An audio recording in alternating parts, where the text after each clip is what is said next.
Oppenheimer presenta. Llega a usted por cortesía de Sodimac Home Center. Sueña, lo hacemos posible.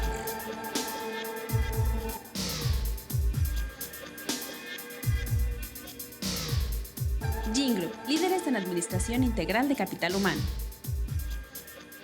Estudia en Argentina. Carreras acreditadas internacionalmente. Residencia universitaria. Aranceles a tu alcance. UADE, una gran universidad. Arcos Dorados.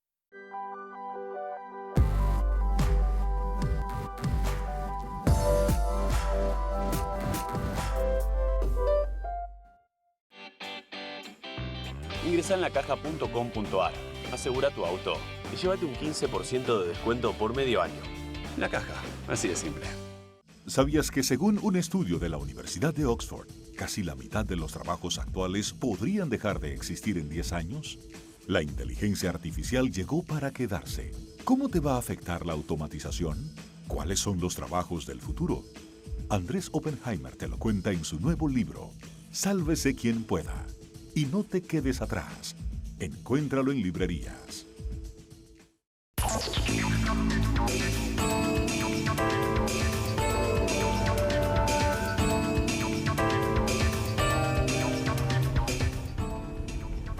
Hola, ¿qué tal? ¿Cómo les va? Soy Andrés Oppenheimer. Gracias por estar con nosotros. En las últimas décadas, desde el fin de la dictadura de Augusto Pinochet, Chile ha sido un modelo económico para América Latina.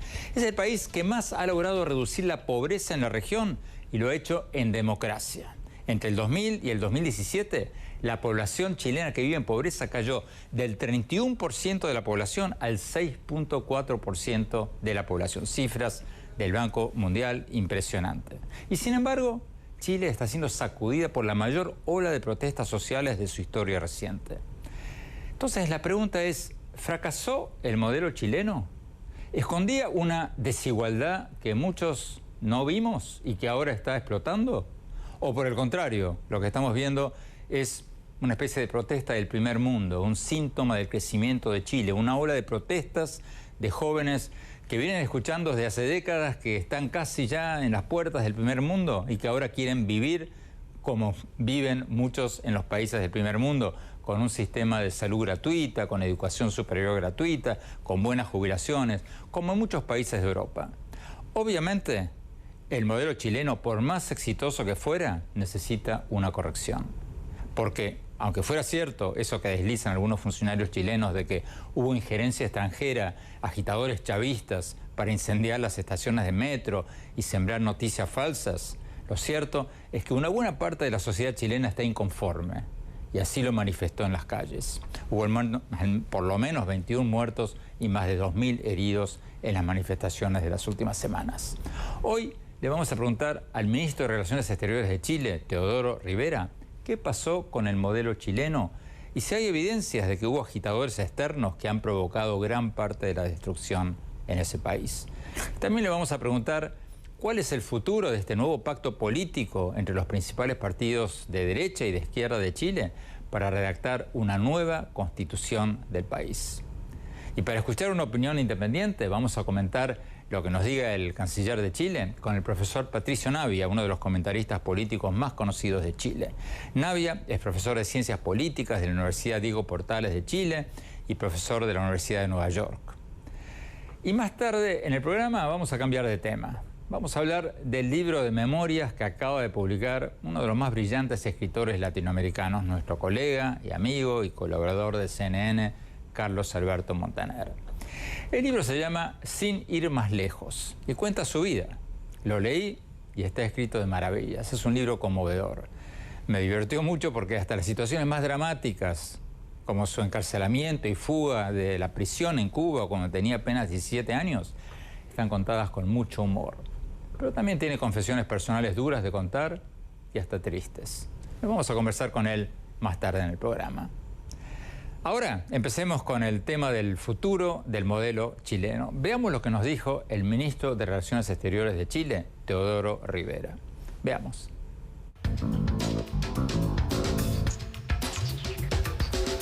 Ministro Teodoro Rivera, muchas gracias por estar con nosotros. Canciller, el gobernante de Venezuela, Nicolás Maduro, la expresidenta argentina Cristina Fernández de Kirchner y muchos políticos del Partido Gubernamental de México han sugerido, han dicho que el modelo chileno ha sido un fracaso. Lo califican de supuestamente elitista, excluyente, neoliberal. ¿Qué responde usted a esas críticas?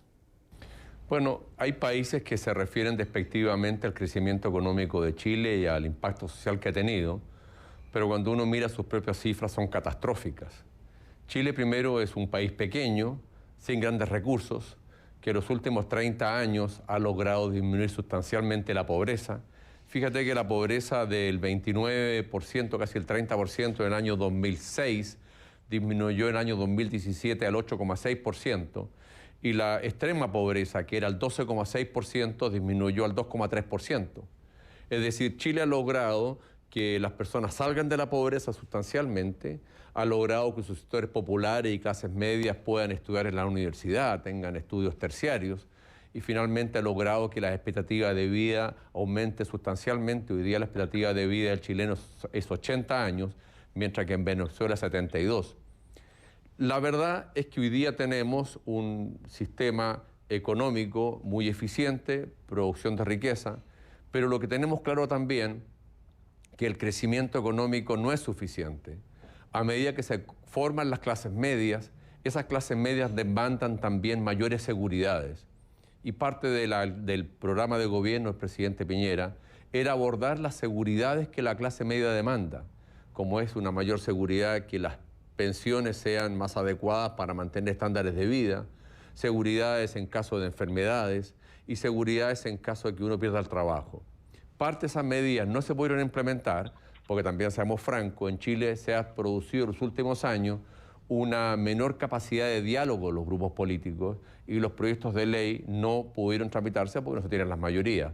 Sin embargo, hoy día se están tramitando y eso es muy importante. Pero ¿cómo se explican entonces estas protestas sociales multitudinarias? Porque es cierto que Chile ha disminuido muchísimo la pobreza, más que la mayoría de los otros países latinoamericanos en los últimos 30 años. Pero muchos dicen, incluso muchos economistas dicen que ese crecimiento ha sido desigual, que ha beneficiado mucho más a los ricos que a los pobres. ¿Cierto o falso? El porcentaje de desigualdad entre ricos y pobres ha disminuido sustancialmente en los últimos años en Chile, porque han habido focalización de recursos para que esas desigualdades no se manifiesten en los términos que estaban antes. Efectivamente, en Chile hay desigualdad, pero hay países latinoamericanos que tienen aún mayor desigualdad que la de Chile. Es un desafío que tenemos por delante, pero yo creo que entender lo que sucedió en Chile sería superficial si dijéramos que es unicausal. En realidad, lo que sucedió en Chile tiene muchos factores que la clase política no fue capaz de percibir a tiempo. Se produjo una disociación entre los partidos políticos y las personas. Las personas hoy día se relacionan principalmente a través de Internet y otras vías, y lo que hemos tenido es un estallido social que, sin embargo, no ha cuestionado el sistema democrático, y yo no conozco a nadie de la gente que ha protestado que ha salido a decir por la calle que quiere volver a un sistema socialista, estatista o un sistema como el que impera hoy día en Venezuela. No. Lo que las personas quieren es seguir creciendo económicamente, pero tener seguridades en caso de enfermedad, seguridades por la vejez, seguridades en caso de paro. Y son desafíos que el gobierno tiene por delante y que se pueden hacer porque como tenemos un país con crecimiento económico, podemos destinar recursos crecientemente a solucionar los problemas de la gente. Vamos a Nueva York con el doctor Patricio Navia. Doctor Navia, ¿es cierto esto que nos dijo el canciller Rivera de que el porcentaje de desigualdad en Chile ha disminuido mucho en los últimos años? ¿Es cierto eso? Es verdad, ha disminuido la pobreza y también ha disminuido la desigualdad. No ha disminuido mucho, pero sí ha disminuido. El país es más rico y hay menos desigualdad de ingresos. Y creo que ahí está el problema, porque las demandas no son solo respecto a la desigualdad de ingresos, las demandas tienen que ver con desigualdad en el trato, con una cancha que no es pareja, con reglas que no aplican igual para todos. A la élite chilena, la élite empresarial y la élite política le aplican reglas mucho más permisivas ventajas que al resto de la población. Usted puede no pagar impuestos si es miembro de la élite o puede cometer faltas graves si es miembro de la élite, y el sistema judicial lo trata de una forma muy distinta a que si no es miembro de la élite. Entonces las demandas de la gente no tienen que ver solo con desigualdad de ingresos, sino también con desigualdad en el trato, en el sistema judicial, en las oportunidades y en una serie de otras dimensiones que van más allá solo de los ingresos. Tú has criticado la actuación del presidente Piñera cuando se iniciaron estas protestas masivas. ¿Qué hizo mal el gobierno? ¿Qué hizo mal el presidente Piñera? Pues yo creo que el presidente Piñera equivocó el foco como gobierno. Se preocupó mucho más de generar las condiciones para más crecimiento que de incorporar más gente a los beneficios del modelo, a los beneficios del desarrollo. Particularmente después de que empezaron las protestas, creo que el presidente confundió la estrategia. Creo que el gran error histórico del presidente va a ser que hizo una declaración diciendo que Chile estaba en guerra sin identificar quién era el enemigo. Y también me pareció un error esto de sacar los militares a la calle. Los militares están preparados para combatir, los militares están preparados para matar. Entonces, si los sacas a la calle, le tienes que dar ese poder para disparar, y eso hubiera significado que hubieras muerto muchos chilenos o varios chilenos en los saqueos, porque los militares habrían entrado a parar los saqueos. Entonces creo que el presidente quiso sacar a los militares a la calle para asustar a la gente que estaba saqueando, pero la gente siguió saqueando y los militares decidieron no disparar. Eso evitó muchas muertes, pero también dio esa sensación de impunidad de que en Chile se podía saquear y se podía seguir saqueando sin que te pasara nada. ¿Hasta qué punto son ciertas las versiones de que hubo agitadores venezolanos o de otros países detrás de los destrozos que hubo en Chile? ¿Tiene evidencias el canciller, el ministro de Relaciones Exteriores de Chile, o son especulaciones? Se lo vamos a preguntar cuando volvamos del corte. No se vayan, ya volvemos.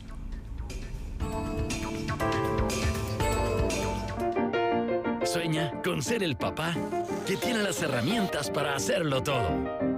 Busca, encuentra, compara. Descubre la que siempre habías querido. Ven a Sodimac Home Center y llévate una o llévatelas todas. Pruébalas, siéntelas. Compra las herramientas de un super papá sin que te supercueste. Y haz tus super proyectos. Encuentra más, ahorra más.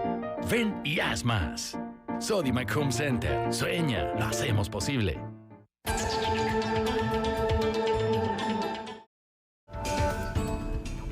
Gracias por seguir con nosotros. Estamos analizando si se pinchó el modelo chileno o no. Como les contábamos en el bloque anterior, Chile ha sido en los últimos 30 años un modelo para América Latina en lo que hace el crecimiento e incluso en lo que hace la reducción de la pobreza. La pobreza en Chile ha caído del 31% de la población en el año 2000 al 6%, 6.4% actualmente, cifras del Banco Mundial. Impresionante. Y sin embargo, una gran parte de los chilenos están descontentos y han salido a protestar a las calles. Sigamos viendo la entrevista con el ministro de Relaciones Exteriores de Chile, Teodoro Rivera.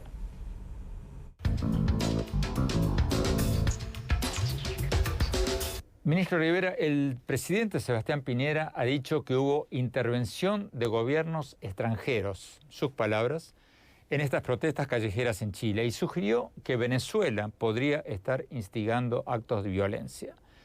¿Qué evidencias concretas tienen ustedes de que hubo agitadores venezolanos o de otros países en las protestas de Chile? Nuestros sistemas de inteligencia están trabajando en ello.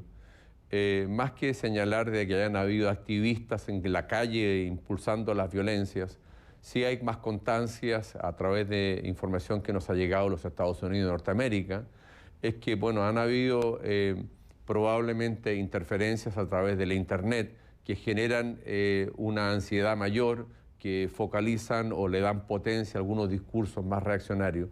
Yo quiero recordar lo siguiente: el presidente Piñera está hace 18 meses en el poder. Es un gobierno elegido democráticamente, es un gobierno elegido con más del 50% de los votos. Y hoy día enfrenta una situación que probablemente, si se hubiese sabido por parte de los actores políticos que se estaba incubando, se habría reaccionado a tiempo. Lo que estamos viviendo es una situación absolutamente nueva, que dejó al sistema político cuestionado, pero que el sistema político funciona en Chile. Hay democracia, En Chile hay tribunales independientes, en Chile hay un Instituto Nacional de Derechos Humanos que fiscaliza y por tanto la situación no puede ser considerada como que el sistema mismo está en cuestionamiento y ni la democracia está en cuestionamiento. Hay demandas, algunas de ellas que se expresan democráticamente en forma pacífica, pero también tenemos grupos anárquicos que se nos fueron incubando con el tiempo, que no nos dimos cuenta del potencial que iban adquiriendo y que destruyeron infraestructura pública y privada, iglesias y sinagogas, destruyeron lugares de representación, como son monumentos, destruyeron el metro. Tenemos que entender que hoy día estamos viviendo en Chile un fenómeno que es nuevo, que sencillamente al Estado también lo pilló por sorpresa. Pero explíquenos un poco mejor, por favor, lo que usted decía recién sobre los fake news que vendrían de otros países. ¿Podría darnos algunos ejemplos concretos? Hay información que también ha aparecido en la prensa de la creación de muchos perfiles falsos en Ecuador, a través de los cuales probablemente otros países generaron percepciones erróneas, noticias falsas, incendios no verdaderos, inseguridad en la población, que ayudó a generar un clima, un pánico colectivo que colaboró para que los grupos anárquicos, más grupos delictuales, cometieran saqueos y destrucción de la propiedad pública y privada. ¿Quién cree usted que está detrás de estas noticias falsas? Mire, como ministro de Relaciones Exteriores tengo alguna información, pero no quiero, sin embargo, precisar las mismas, por dos razones: porque están siendo investigadas por los servicios de inteligencia, y la segunda, porque si yo personificara esas noticias falsas en algún país, hay personas de dichos países que también las hemos recibido en Chile, y no queremos que ellas, que ya han pasado un trauma de abandonar sus propios países, pudieran sufrir luego el recelo de otros habitantes de Chile al asociarlos con estos actos que han sucedido en el país. Vamos a Nueva York, profesor Patricio Navia. Doctor Navia, ¿hubo intervención de gobiernos extranjeros en las protestas de Chile? Hay buenas razones para sospechar que tal vez pudo haber algo, pero creo que la tarea del gobierno es demostrar que efectivamente eso ocurrió, y hasta ahora el gobierno no ha sido capaz de demostrar nada. El sistema judicial también tendrá que hacerse cargo de identificar quiénes son las personas responsables, pero sí parece irresponsable decir hubo intervención extranjera sin mostrar esa evidencia. Uno puede sospechar que hubo intervención extranjera, pero mientras no se muestre evidencia, no podemos afirmar que hubo tal intervención extranjera. Creo que eso no es suficiente evidencia de intervención extranjera. Si el gobierno hizo esta acusación, y la hizo ya hace varias semanas, creo que necesita demostrar evidencia más concluyente de que esto efectivamente fue un complot extranjero o un complot internacional. Pero a mí me parece preocupante bajarnos por ese lado, porque eso en cierto modo le quita mérito a las demandas, a los reclamos de la gente. Creo que hay dos cosas paralelas que ocurren en Chile. Por un lado hay un descontento social, y por otro hay un nivel de violencia inaceptable, tanto por parte de las policías en la forma que reprimen a la gente, como por parte de la gente en la forma como violentan a los policías. En Chile vemos ambas cosas. La policía se excede, pero también la gente va directamente a golpear a la policía. Eso en una democracia, en un Estado de Derecho, es inaceptable, de lado y lado.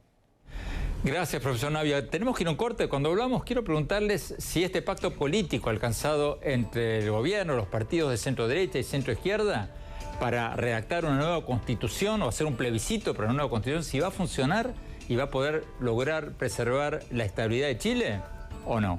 No se vayan, ya volvemos.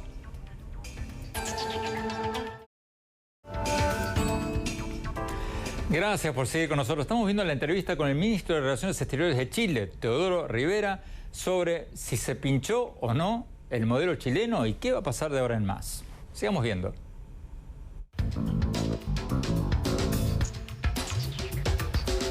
Ministro, el gobierno y la oposición han acordado ahora un pacto político de 12 puntos para redactar una nueva constitución. ¿Quién va a redactar esta nueva constitución? ¿Cómo va a ser esto? Mire, durante el gobierno militar se discutió mucho cómo abordar la transición. Y los grupos políticos de diversos sectores, salvo el Partido Comunista, estuvieron dispuestos a llegar a un acuerdo nacional y luego llegar a modificaciones constitucionales y seguir adelante. La transición política chilena es una transición pactada, una transición que se desarrolló conservando las bases del crecimiento económico y que ha permitido que Chile hoy día sea uno de los países con mayor ingreso per cápita de Latinoamérica, con una fuerte estabilidad y muy atractivo para las inversiones. Lo que nos enfrentamos los chilenos hoy día es a recomponer y revitalizar y reverdecer nuestro pacto social, ya no solamente en materias sociales y económicas, sino que también en materias principalmente constitucionales. Vamos a Nueva York al doctor Patricio Navia. Doctor Navia, ¿va a funcionar este pacto político para redactar una nueva constitución? ¿O, por el contrario, a la hora de ponerse de acuerdo, qué va a decir esa constitución? ¿Se van a pelear todos los partidos políticos y el país va a entrar en un caos todavía mayor? Pues no es fácil. Creo que es una buena señal decir nos tenemos que poner de acuerdo y nos tenemos que poner de acuerdo con una mayoría de 2/3. Pero eso también implica un desafío complejo, un desafío importante. Ponernos de acuerdo en temas relevantes, difíciles, complejos, por mayoría de 2/3 no es fácil. Esta Asamblea Constituyente, si se elige en octubre de 2020, va a tener como máximo un año para producir una nueva Constitución. No obstante, lo que más me preocupa a mí no es que los políticos se vayan a poner de acuerdo, no. Lo que más me preocupa es que mucha gente cree que una constitución mágicamente soluciona los problemas y los desafíos del país. Entonces la constitución va a tener un capítulo muy extenso que va a garantizar un montón de derechos, el derecho a la felicidad, el derecho a vivir 120 años, el derecho a una salud plena, pero esas cosas no se garantizan solo porque las pones en el papel de las constituciones. Las constituciones de América Latina tienen un montón de derechos garantizados y en la práctica esos derechos no se garantizan. Entonces me da la impresión de que el gran desafío de Chile pasa por generar más crecimiento, más desarrollo y distribuirlo mejor, mucho más que por discutir una constitución, algo que es muy importante y es fundamental, pero el gran desafío de Chile no está en poner las cosas en el papel, sino que en generar las condiciones económicas para que haya una torta más grande y esa torta se pueda repartir mucho mejor. Pero en vista de todo esto, ¿tú eres optimista o pesimista de que Chile pueda volver o seguir creciendo y al mismo tiempo ser un país con mayor equidad social? Yo uso la siguiente metáfora. Chile es un avión y este avión tiene algunos problemas porque la gente que va en económica se rebeló contra la gente que va en business porque toda la comida, todo el alcohol, todas las frazadas, todos los baños están en business y la gente en económica va muy amontonada atrás. La tripulación también se peleó, el piloto cerró la puerta y dijo aquí hay terroristas y estamos en guerra. La buena noticia es que las 4 turbinas del avión están funcionando, por lo tanto no hay razón para que el avión se caiga. La mala noticia es que se están peleando todos dentro del avión y cualquier loco puede abrir una puerta y el avión se va a caer, no por problemas mecánicos, sino porque la gente adentro del avión no se puede poner de acuerdo. Yo soy algo optimista porque creo que va a prevalecer la racionalidad, pero vamos a tener 2 años bastante complejos, con bastante incertidumbre, porque vamos a estar discutiendo una constitución y no nos vamos a estar centrando tanto en el crecimiento económico, que es una condición necesaria para, insisto, haya una torta más grande y la podamos repartir mejor. Entonces, en esta discusión por repartir mejor la torta, corremos el riesgo de que se nos caiga la torta y nos quedemos todos sin torta. Muchas gracias, profesor Navia. Buenísima esa metáfora del avión. Tenemos que ir a un corte. Cuando vamos a hablar sobre el fascinante libro de memorias que acaba de publicar el gran ensayista y novelista cubano, colega de CNN, Carlos Alberto Montaner. No se vayan, ya volvemos.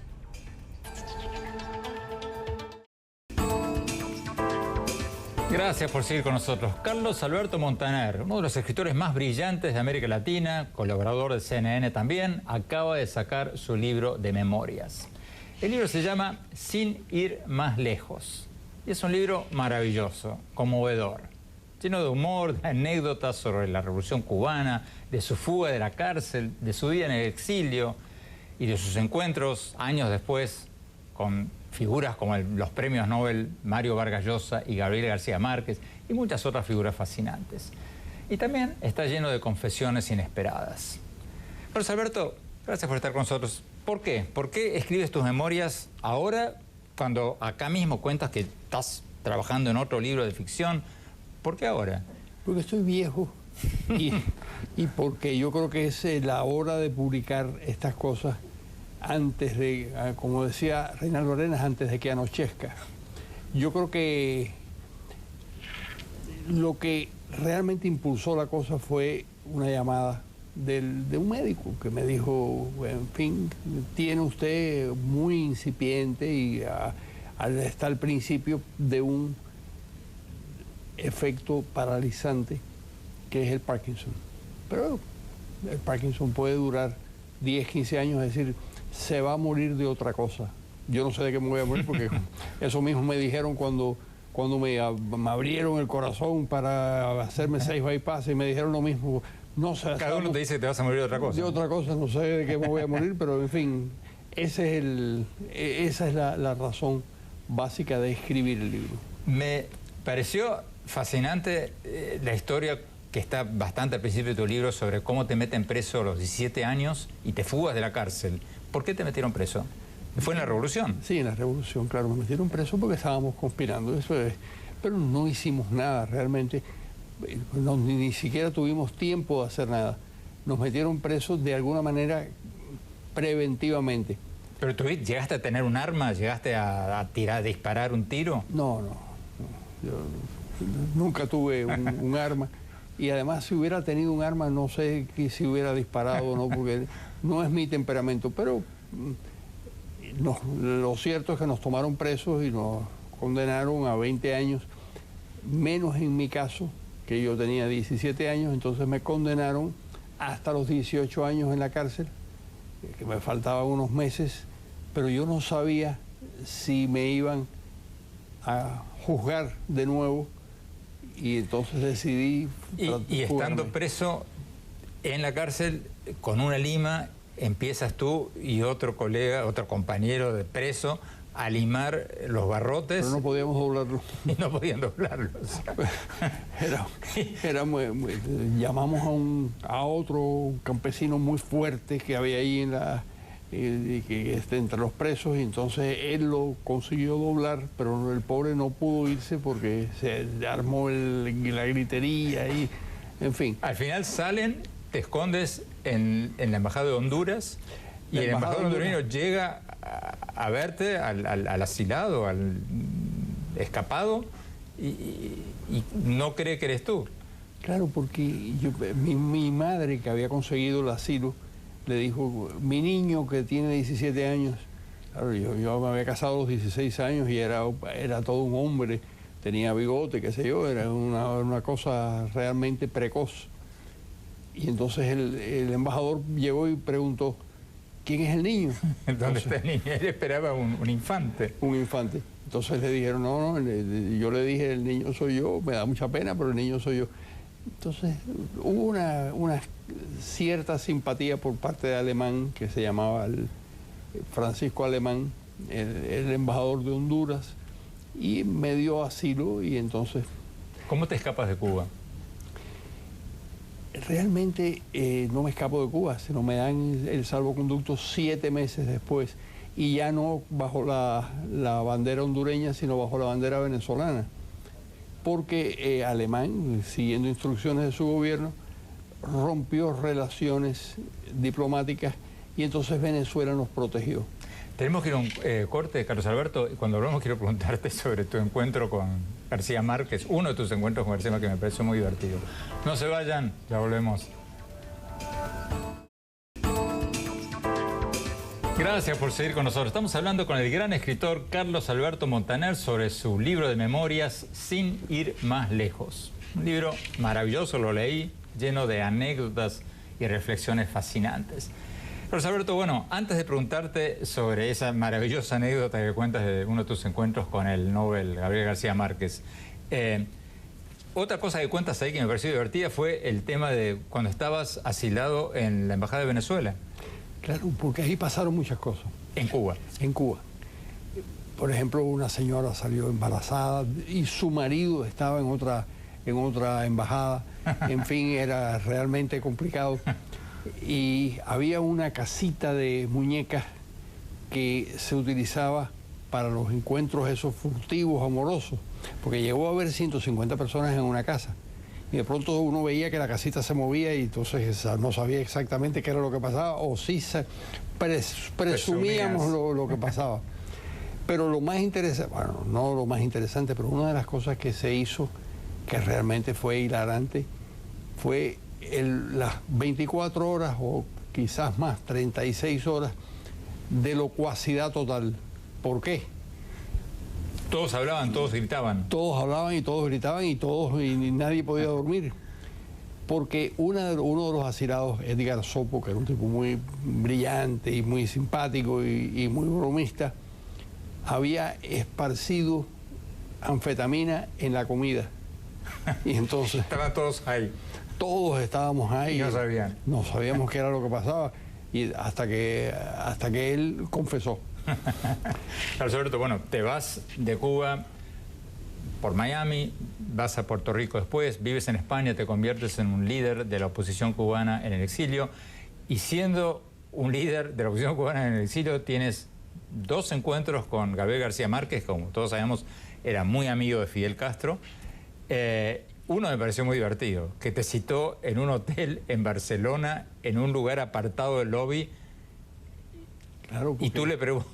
Yo le pregunté por qué esta cosa tan oscura y tan secreta, y me dijo, bueno, es que estamos... No, tú le preguntaste, ¿tienes miedo de la policía secreta cubana? Ah, sí, efectivamente, y me dijo, no, de mi mujer.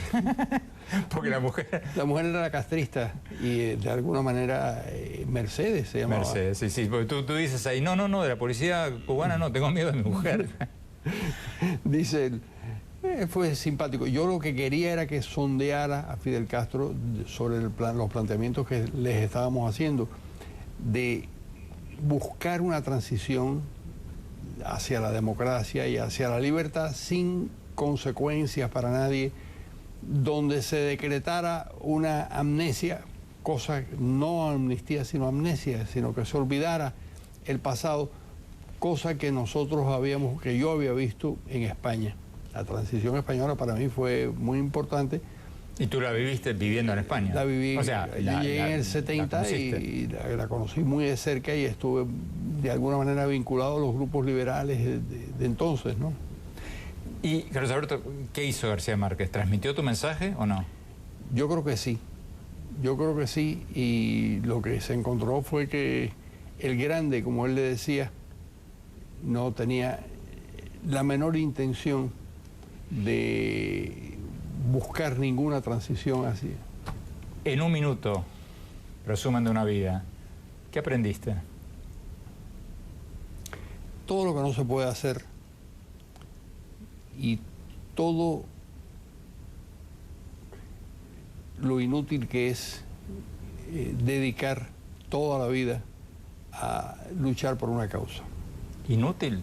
Es inútil. ¿Totalmente inútil? ¿Tu vida ha sido inútil? Yo creo que sí. Wow. Yo creo que sí. Yo creo que sí. Dejo una serie de anécdotas, dejo una serie de libros, pero el propósito esencial de conseguir que Cuba se liberara, eso no lo logré y no participé en nada que condujera a ese fin. Yo creo que te equivocas, pero como dijo alguien, la historia dirá. Muchas gracias, Carlos Alberto. Gracias, Andrés. Se los aconsejo, comedor buenísimo, sin ir más lejos, las memorias de Carlos Alberto Montaner. Tenemos que ir a un corte. Cuando volvamos, mi opinión sobre todo esto que hablamos hoy.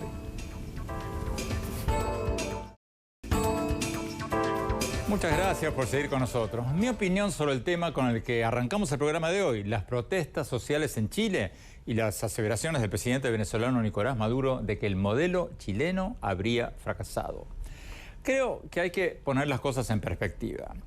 Según el Banco Mundial y otras instituciones financieras internacionales, Chile es el país de América Latina que más ha reducido la pobreza en las últimas décadas. Y lo ha hecho en democracia. La pobreza en Chile, escuchen bien, cayó del 31% de la población en el año 2000 al 6.4% de la población en el 2017. Cifras del Banco Mundial. Impresionante. Y es el país con el ingreso per cápita más alto de América Latina. Y todo eso no lo hizo, como dicen algunos, la dictadura de Pinochet. Eso es mérito de los gobiernos de centro izquierda y de centro derecha que vinieron después de Pinochet. Entonces, poniendo las cosas en perspectiva, es irónico que Maduro critique el modelo chileno, porque mientras Chile es uno de los países con menores índices de pobreza de América Latina, Venezuela se ha convertido en los últimos años en uno de los países con mayores índices de pobreza de la región.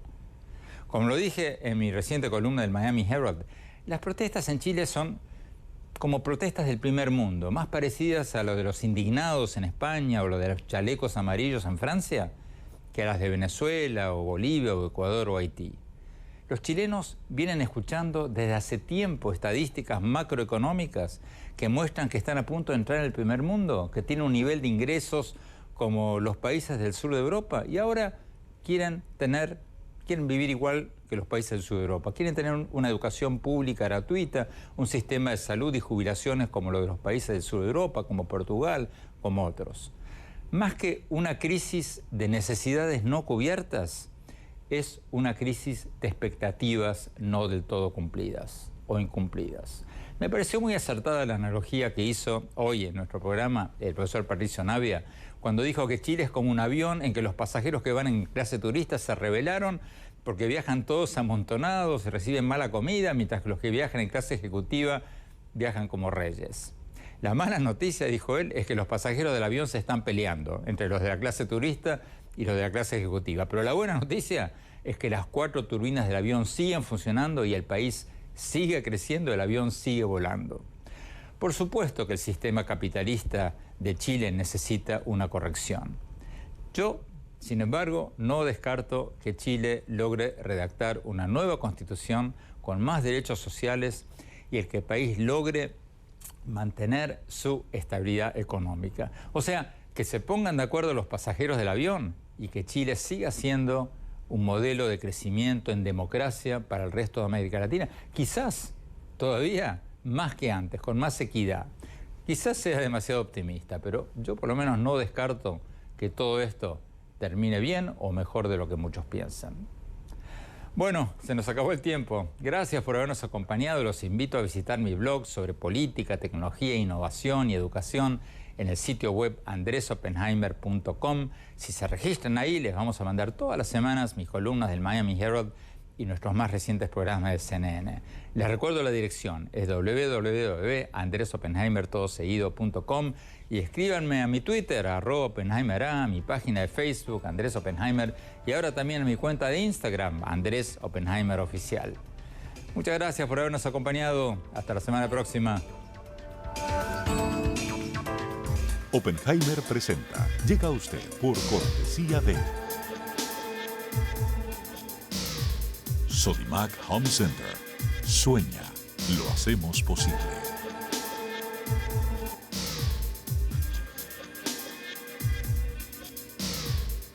Gingroup, líderes en administración integral de capital humano. Estudia en Argentina. Carreras acreditadas internacionalmente. Residencia universitaria. Aranceles a tu alcance. UADE, una gran universidad. Arcos Dorados.